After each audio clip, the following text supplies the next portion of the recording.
In today's video, I'm going to teach you how to use Replit AI for coding. Whether you're a beginner just getting started or an experienced coder looking to streamline your process, Replit AI offers an intuitive way to harness the power of artificial intelligence in your programming projects.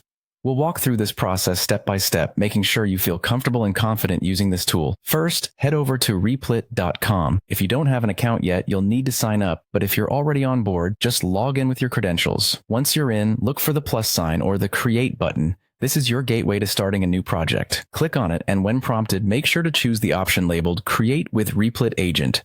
This selection is crucial as it sets up your workspace specifically for utilizing the AI's capabilities. Now that you're in your workspace, direct your attention to the Assistant or Agent panel, typically located on the side of your screen.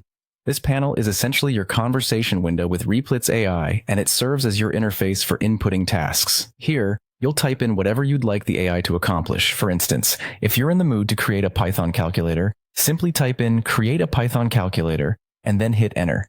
It's as simple as asking a friend for help, and the AI gets right to work. Once you've hit Enter, sit back and watch the magic happen. The AI will generate the necessary code for the task you've provided. This is a great moment to observe and assess the AI's approach, especially if coding is a new frontier for you.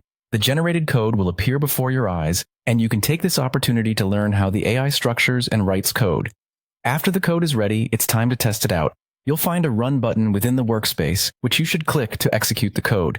This step is essential to ensure that the program runs smoothly and performs the desired function. Testing allows you to verify the effectiveness of the AI-generated code in real time. If you encounter any bugs, or perhaps you have additional features in mind that you'd want to incorporate, don't worry. You can head back to the same Assistant panel. Here, you can ask the AI to fix issues, add new functionalities, or even explain segments of the code that might appear complex or unfamiliar. Ultimately, that's all there is to get started with coding using Replit AI on your computer. It's a straightforward and powerful tool designed to make coding more accessible and efficient. So, dive in, experiment, and let Replit AI assist you in bringing your coding projects to life. Thanks for watching, and happy coding.